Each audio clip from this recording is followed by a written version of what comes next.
Good morning, everybody, and this is your DAX day trade setups for today. So, Feds came out with nothing new, no good news, no diabolical bad news, but just continuation of what is currently happening, and that just forced this rejection. So, this could very well be a confirmed rejection of this level. The problem I've got is that we are above all the moving averages here. I suppose it's no different to this area here back on the 12th of August, where we're all above the moving averages as well. But you can see how we sort of drifted up a little bit and then the next leg down came. So these levels are critical. So you can see this area here at 13,257 is the one to pay attention to. We are pointing to the downside. The difference here with the 12th of August, you can see the 12th of August, we grouped and then we fell. We didn't quite separate like we've separated at the moment. Remember I said there's diversions, there's highs, there's lows. So, all the warning bells we hear that you didn't want to be jumping in long. But what's happening now is we're separating. So I'm very, very cautious. There is another level of support here,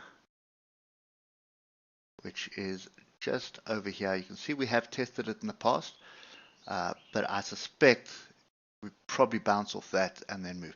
Now we've got non-farm payrolls coming tomorrow, so that could be the catalyst that the bulls are looking for. So the bulls are looking for a reason to prove the Feds are wrong.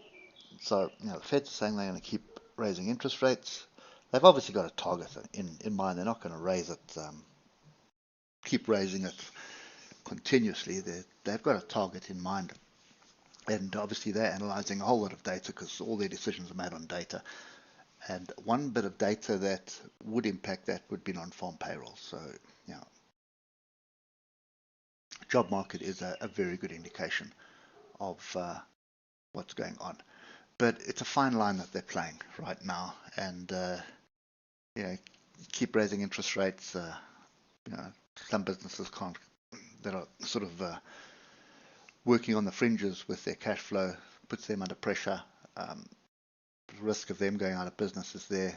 Consumer spending tightens because you can't, free capital to spend anymore. You're spending it on your bond, your credit card, and things like that. So there's a lot of moving parts in this, and they've got to try and balance it.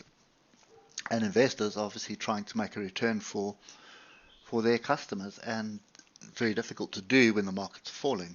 Anyway, so a lot of moving parts, a lot of things going on, and everybody's looking for where is that pivot point going to be.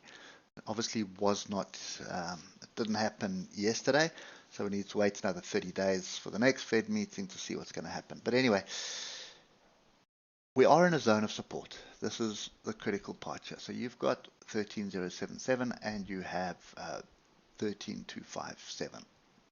So those are the two levels. Look at my oscillators. I've also got diversions forming here. Okay, and this is continuation diversions. You can see we are moving up.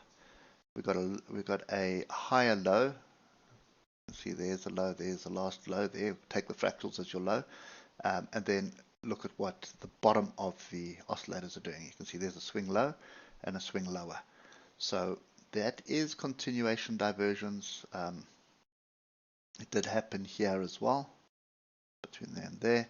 So it could be an area of support that you need to be paying attention to. I'm just very, very cautious because we want to get some of the big bits of data out. So we want tomorrow out of the way as well, before we can see if there's a defined trend that is going to form.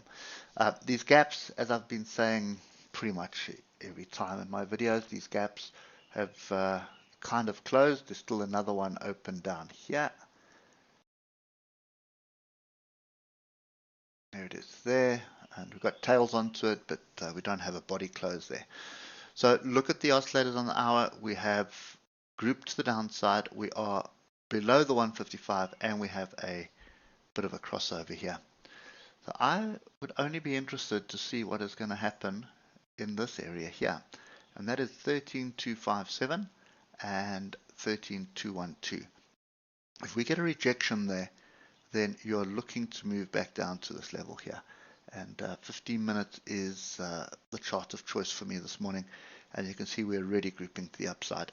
So pay attention to 13,212 and ultimately 13,257. The nice thing about 13,257 is it's a 100-point risk, go up to the previous swing high, and it is 170, let's just call it 175 point gain. So that's a fairly good risk to reward trade. And then obviously you've got another little level below that which you may stretch for. So that's kind of my view today. I don't expect too much more than that. We could also just range today while we wait for non-farm payrolls. So you can see between these levels. But if we do range between those levels, I think a short off here down to this area is probably the way to go, just looking at the 1 hour and lower time frames. Okay, so that's kind of my view today.